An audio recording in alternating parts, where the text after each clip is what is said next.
If you love a prodigal, you can discover help and hope for your wilderness journey right here at When You Love a Prodigal, and also help and hope for your own life journey. So I have a question for you. Have you recognized the gift yet? That is, the gift that your prodigal is? Because I have spent many years immersed in prodigalness, my sons, my friends, my audience, and even my own prodigalness. And because our former prodigal is experiencing a few challenges in his life, I have been back on my knees in a new way. As I have listened to the stories of friends and prayed for my son and many others, God has taken me on a journey back into the wilderness to help me see what He has done. Gratefully, I was reminded over and over of the transforming truths that I have learned on this path, on this wilderness journey, and I am still learning from them. These truths are gifts. Let me remind us all of some of the gifts that we receive on a prodigal journey, therefore, gifts from our prodigals. What are these gifts? Well, the first one I want to mention, we talked about 2 weeks ago, and that is grace, because it's kind of the foundational one. There are a couple others too, but it's a very important one. And if you listened 2 weeks ago, you heard me quote what God said to me one night about our prodigal. When you make mistakes with this boy, and you will, and I did, make them on the side of grace. I know that I have received from God over and over the gift of His amazing grace. Grace freely offered to me and to my loved one by God Himself. Grace that covers and fills me and flows through me to our son and to lots of others, to you and to your loved one. That grace is a gift of many gifts. So I want to look with you at some gifts that come from the grace that God has extended to us. The first one that I would mention is mercy. I love mercy, and I'm always reminded that our God loves mercy. He tells us in Ephesians 2, but because of His great love for us, God, who is rich in mercy. Isn't that a great concept? Rich. He's just abundant in mercy. And He made us alive with Christ even when we were dead in our transgressions. It is by grace you have been saved, and it's by grace that that mercy comes to us. I have received mercy many times, and slowly I have learned to give mercy. I know you can find it challenging to give mercy to one or ones who have disappointed, disobeyed, opposed, lied, stolen, embarrassed, caused so much pain. It's hard to be merciful, but we are supposed to forgive. Really? Forgive? Yes. That's the action point of mercy, is to forgive. Yes, because we have been given mercy. God desires and enables us to extend mercy. It is grace that gives the reason and makes the channel for mercy to flow. It purchased our forgiveness and made mercy for our loved ones, made it possible because we have been given mercy. We have been forgiven. So God is going to flow through us with that mercy for our loved ones. So the next time they really do something that angers you or scares you or hurts, ask God to let His mercy flow through you. Now, going along with grace and mercy is love. And we know that is one of the basic realities of what God has given us. Perhaps you remember the Chris Tomlin song, At the Cross, Love Ran Red. I've listened to it a lot of times, and it's really a powerful thought that what God's love did for us. The blood of Christ was shed for us at the cross. And I can barely grasp how much love God has for me and is willing to love my prodigal through me. Now, that might be one of God's hardest jobs, is loving through me, because I'm not always real good at it. But it's an extraordinary gift to realize that unconditional love is just that. It's a gift that's been given to us, no conditions, unconditional, requiring nothing in return. I think in my long journey with our son, that was one of the most important things that I understood, that God's love for me was not conditional on my doing the right thing, obeying, acting right, treating even my son right. No, he loved me no matter what. And again, just like grace and mercy, that love flows through us to our loved ones. Sometimes we need to be reminded of what that love that God gives to us and wants us to give to our loved ones. He says, love is very patient and kind, never jealous or envious, never boastful or proud, never haughty or selfish or rude. Love does not demand its own way. It is not irritable or touchy. It does not hold grudges and will hardly even notice when others do it wrong. Let's pause there. Will hardly even notice when others do it wrong. It is never glad about injustice, but rejoices whenever truth wins out. If you love someone, you will be loyal to him no matter what the cost. You will always believe in him or her. You will always expect the best of him or her.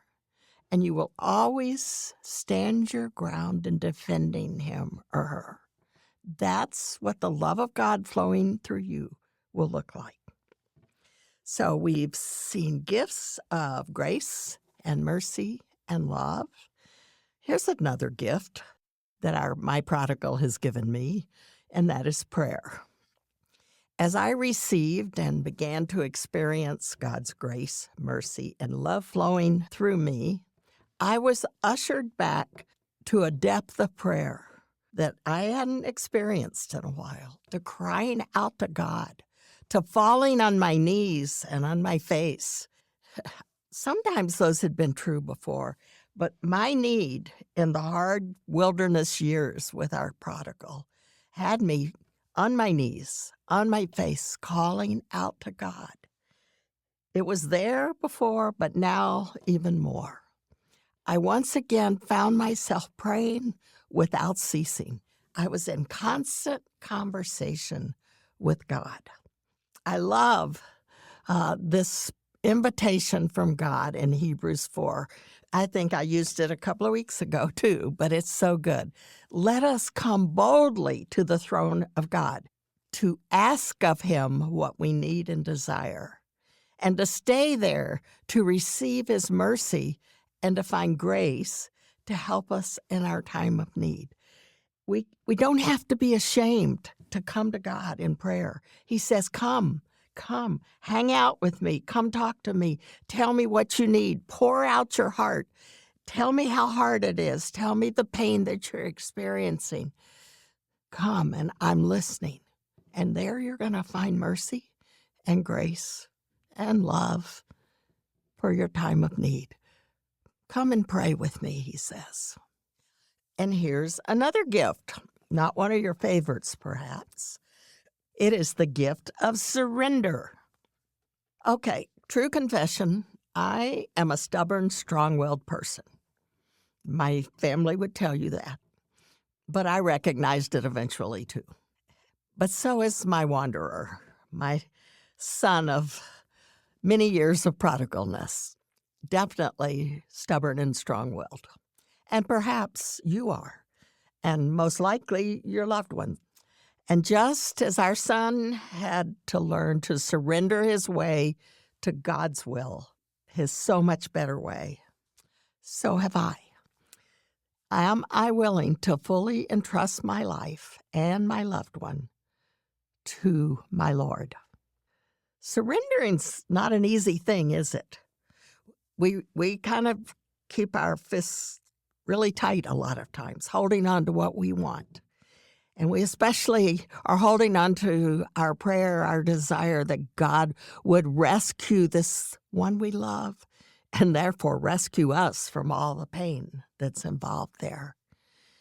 In our long wilderness journey, I think I begged, I cajoled, I demanded that God step in and change him. I still wanted my own way. Yet watching my prodigal, as he experienced God's grace, mercy, and prayer, as he slowly opened his tight-fisted hands in tentative surrender to God, it opened my eyes to my own stubbornness. And I have also chosen to surrender. I've chosen to put him on an altar to the Lord, saying, he's yours. I give him to you. You know what I want. You know what I've asked for. You know what I'm begging you for to do in his life, in her life. But I give them to you. And I surrender my will to your perfect will. And then finally, not the last gift, but the last one I'm going to talk about today. What have we looked at? We've looked at grace and mercy and love and prayer and surrender. And this last gift is blessing. Did you know that Ephesians tells us that God has already blessed us with every spiritual blessing in the heavenlies in Christ? Is that amazing? Every. There are no more spiritual blessings that God has not made available to us. Now, maybe we don't always take hold of them and apply them in our lives. I'll have to think about that. But he has blessed us. And I'm sure that I could never come close to passing on that many blessings to my prodigal. Yet I'm encouraged to do just that. What does it mean to bless someone? Here are some definitions. To express good wishes or to offer prayer to God for someone's welfare and benefit. What a wonderful thing to ask for good to happen in another's life. Now, blessing our prodigals can be challenging. You may have heard me tell this story before, but it's still a good story. Once again, our prodigal had aggravated me. My natural reaction was to raise my voice and assign a consequence. Instead, as he stormed out of the house, I went to his room, gathered his scattered dirty clothes, and headed to the laundry room. Doing his laundry was his job, not mine. And as a teenager, he somewhat cared what his clothes looked like. But today, it was my job. And as I threw each shirt and shorts into the washer, I said, my son, I bless you. Josh, I bless you. Josh, this is a blessing to you. Now, I don't know if he felt blessed or if he even noticed, but it did wonders for me to do something tangible to bless him. Why did I do that? Because God has convinced me of the power of blessing and the challenge to live it out. He says, do not repay evil with evil or insult with insult. On the contrary, repay evil with blessing, because to this you were called so that you may inherit a blessing. He says, whatever they do, your return is to give blessing. So do you see it? Your prodigal and my prodigal are powerful gifts to us. Let me name them one more time. Grace, mercy, love, prayer, surrender, and blessing. Now, does that mean that those prodigals have done that to us? No, it means that because they are in our lives and God is calling us to extend grace and mercy and love, to be on our knees, to surrender our wills, and to pass on blessing, because the prodigal in our life has enabled us to grab hold of these wonderful gifts from God. And what does he do with them? What amazing gifts he's given us, and he has used the pain of our journey to enhance and expand these beautiful gifts in our lives, which, of course, enables us to give them to our loved ones more and better and again, and when it hurts and when they don't deserve it. He says, I've given it to you. Now you give these gifts to your loved ones. So here's my question. Which gift or gifts have you experienced in abundant measure? When I was naming them and describing them, which went, okay, I've gotten that one. This one, I'm not so much. Well, let's work on the ones you've gotten so far.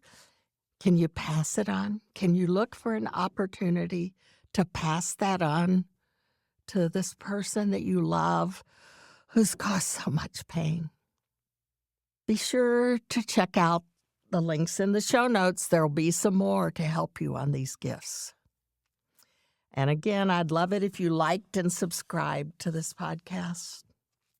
And I want you to know that next week, we are going to be having a conversation, a great conversation, with Dennis and Barbara Rainey, who are the founders of the Family Life Ministry, the authors of many books.